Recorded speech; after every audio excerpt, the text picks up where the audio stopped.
Christmas, randoms. What would you like for Christmas? A batch of 10 random Christmas facts that you may or may not know? Alright.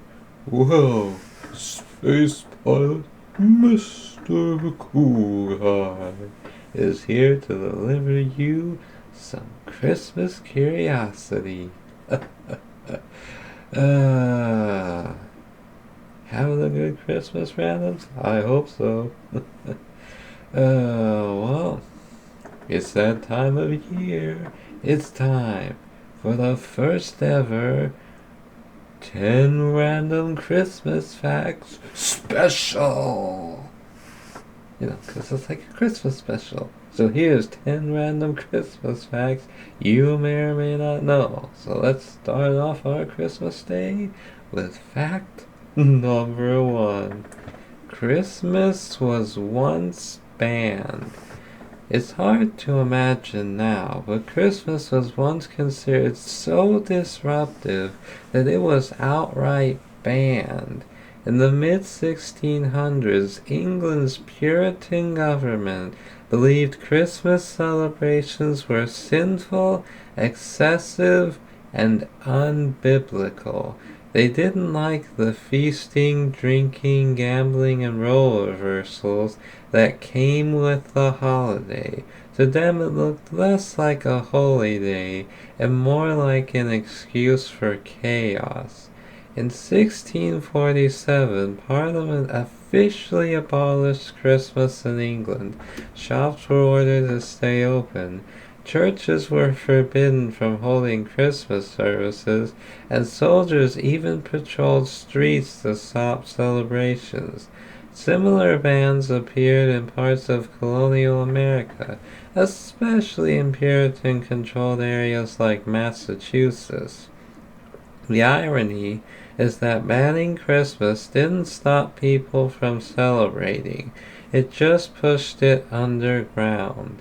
Riots broke out, decorations were hidden, and resentment grew. Eventually the bans failed, but they left behind a strange reminder. Christmas wasn't always warm and joyful. It was once seen as dangerous enough to outlaw. That is crazy. Banning Christmas because it seemed more like an excuse for chaos. I mean, Christmas can be chaotic. All the planning and everything you do nowadays to get ready for the holiday, right? It can get a little hectic. But to the point where I got banned? I mean,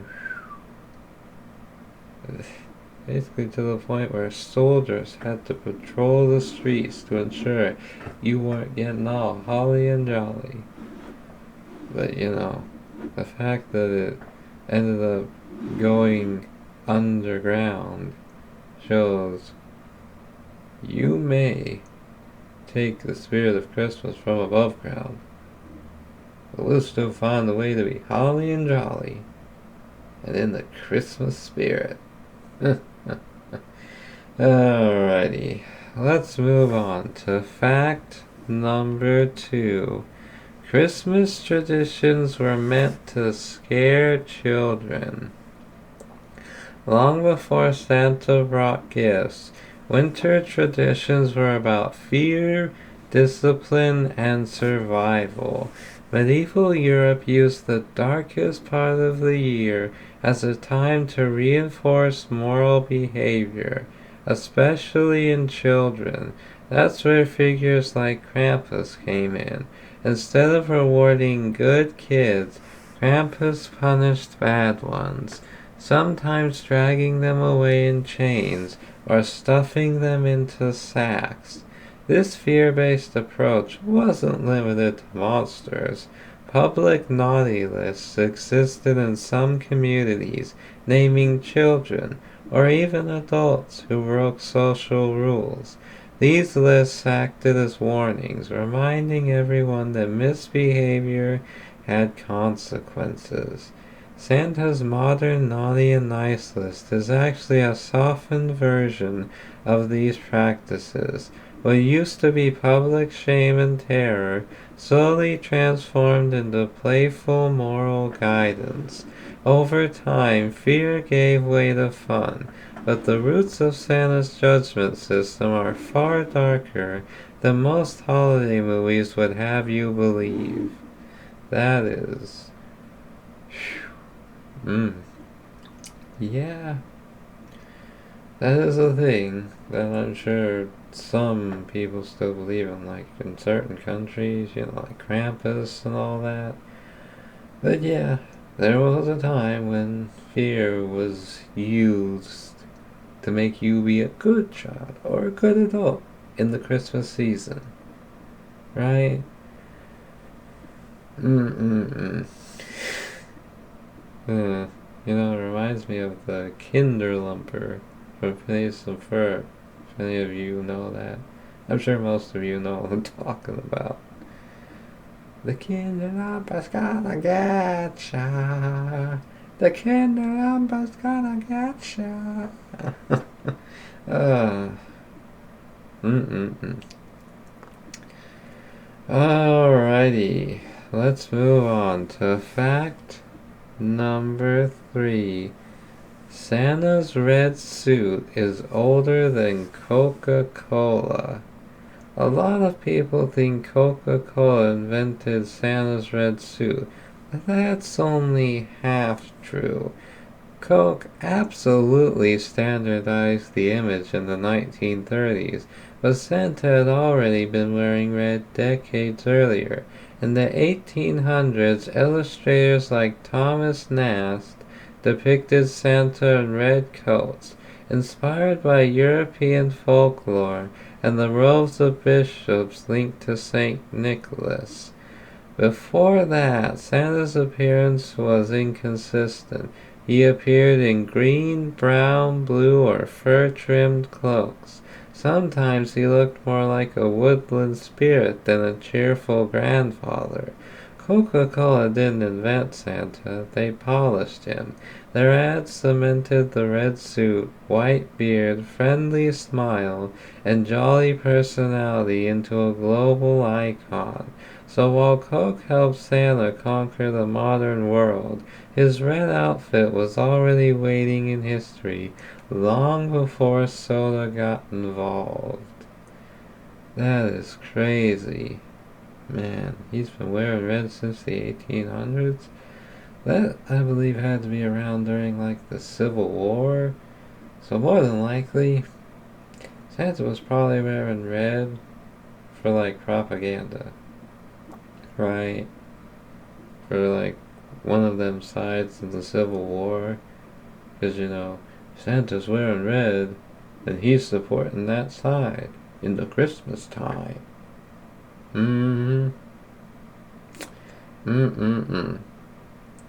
Santa's a Republican. I'm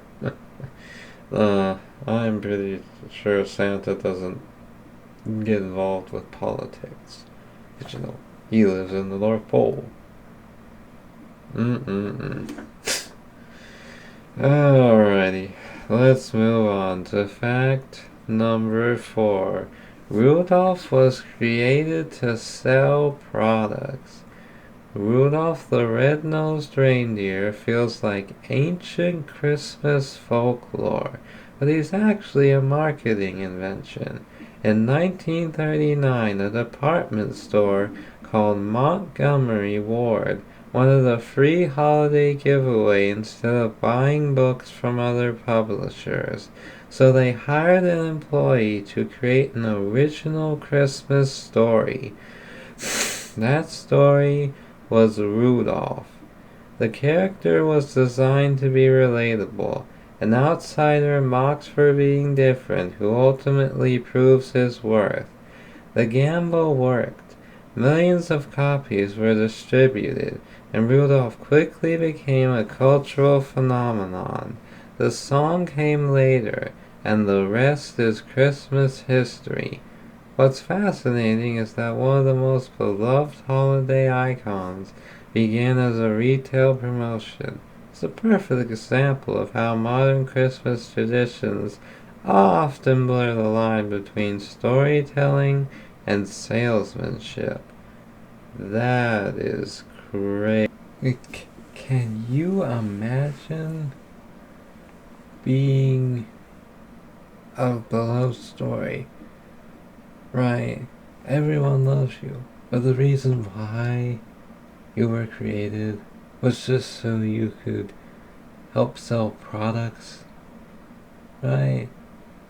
Like, imagine you're a cartoon character, and let's say you found out about the real world, and you found out the only reason you were created, the only reason you exist, is to sell stuff at stores, right? That's your only purpose. Your whole world would be shattered. That's... Dang. Well, let's move on to fact number 5. Jingle Bells wasn't written for Christmas. Oh yeah, that's right.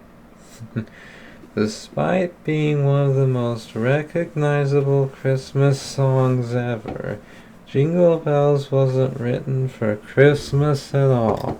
It was composed in the 1850s as a Thanksgiving song meant to celebrate sleigh racing, an actual competitive sport at the time. The original lyrics weren't even very festive by modern standards. They focused on speed, fun, and social outings rather than holiday cheer. Over time, the song became popular during winter in general, and Christmas eventually claimed it by association. The actual adoption shows how flexible holiday traditions really are. Sometimes the song just sticks, and once it's embedded in culture, its original purpose gets buried under tinsel and repetition. Dang. So we had a Thanksgiving song, and Christmas claimed it. Right, we have lots of Christmas songs. We have songs for summer. Right, songs about the summer season, hitting the beach. We have winter songs for winter. Right? But when Thanksgiving tries to get some songs, no, something's gotta take it and claim it for something else. I mean, what's wrong with having Thanksgiving songs? Why can't we have more Thanksgiving songs? I'm sure there's a couple out there, but like, why can't we have more? What's wrong with having a song about Thanksgiving? Right? Alrighty, let's move on to fact number 6. The first artificial Christmas trees were made of goose feathers. Artificial Christmas trees aren't a modern invention. In 19th century Germany, environmental concerns over deforestation led people to create reusable trees made from dyed goose feathers. The feathers were wired onto branches and painted green to mimic pine needles. They weren't perfect, but they worked, and they were far safer than real trees covered in candles. These early artificial trees were fragile, handmade, and surprisingly elegant. Today's plastic trees may look nothing like feather versions, but the motivation is the same: convenience, safety, and reuse. Even then, people are already engineering Christmas. That's crazy. I mean, it may have been made out of goose feathers, but at least it was, made out of something natural, right? It was a bit, more natural than plastic trees. sort of fell between real trees and plastic trees. Right? Mm-mm-mm. I mean, if you wanted something green, you could have gone with like a dog. Because pretty sure there are some dogs. Ugh, there's that space dust. Could be the cold of space. The space is cold. But there are some dogs that have green feathers. So you could have used that. Then you wouldn't have had to turn the goose feathers green with dye. uh, and speaking of trees with candles all over them, let's move on to fact number 7. Christmas trees were once seen as dangerous. Before electric lights, Christmas trees were literal fire hazards. Families decorated them with real candles, balancing open flames on dry branches inside wooden homes. Unsurprisingly, fires were common and deadly. Gee, wonder why. Some governments and churches issued warnings against tree candles. Newspapers regularly reported holiday fires destroying homes. Despite the danger, people kept doing it because the symbolism mattered more than safety. Modern Christmas lights exist largely because people refused to give up the tradition, even when it was burning houses down. Gee, I wonder what the leading cause of fire was during that time. What do you think it was? Around the Christmas time. Any guesses? Mr. Cool Guy? Let's see. What is Christmas trees with lots of candles? Correct! Like, bro. I guess it's like when smoking was a lot more common. It was bad for you, but people still did it. People still do it. And there's vaping too. That'll kill you. But, some people still do it. Just cause.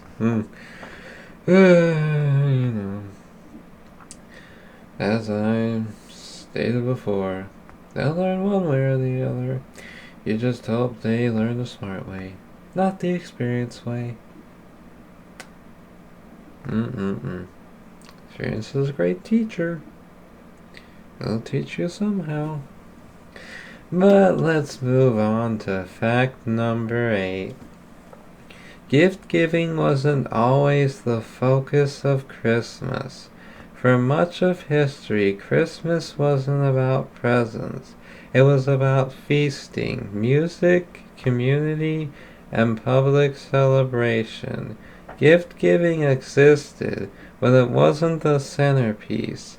In many places, gifts were exchanged on New Year's Day or religious feast days instead. The idea of Christmas as a gift-focused holiday didn't fully take hold until the 19th century. Alongside industrialization and mass production, as goods became cheaper and marketing expanded, gift-giving moved to center stage. So the pressure to buy, wrap, and exchange presents is a relatively recent addition to a very old holiday. That is quite interesting. So there was a time when we were concerned about what we were going to buy for someone. We weren't, trying to buy the biggest and bestest, most expensive gift. Right? There were sales in the stores to buy your Christmas gift needs. Need to get a gift for someone? Well, we have a sale for you. Right? It was just about spending time together, enjoying the holiday. right? I mean, you don't have to get them a big fancy gift. I mean, I'm pretty sure a Christmas card would be enough. Some people would be fine with just a Christmas card.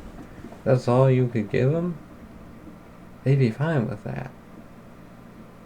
I mean, you know, giving a gift as a show of appreciation, that's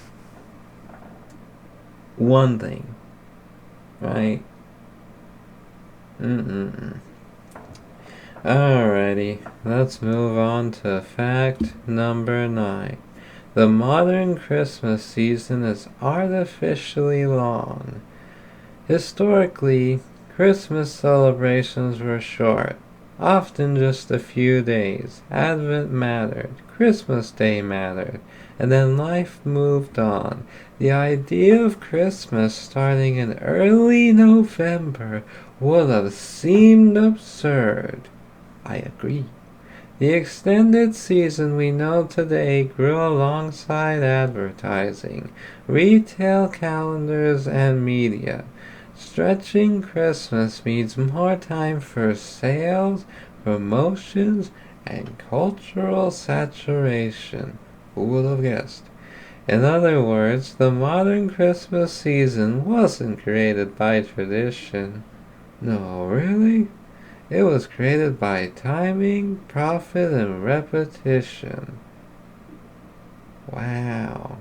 Who knew? Right? Like, you see, Christmas, the whole getting everything ready for Christmas shouldn't start till December. Because, there's a special day like Thanksgiving, and yes, it's just a day, but, like, when you think of Christmas, you think of snow and holly and cheer and eggnog and hot chocolate. No one's thinking about that in November. What people are thinking about in November is the meal they're going to have with the nice juicy turkey, the yummy potatoes, the stuffing that will probably be in the turkey, and whatever else they have on the table at the big Thanksgiving feast that they may or may not have with extended family. They're not thinking about Christmas presents in November. Like, come on, people. I mean, starting the idea of getting you prepared for the Christmas season like October, right? For the stuff after Halloween, I'm all for. Right? But not full-blown Christmas, right? Just getting your mind off of October 31st and into the thoughts of Thanksgiving and December. I, don't mind. Alrighty, let's move on to fact number 10. Christmas carols were once banned and seen as street crime. Oh boy, here we go again.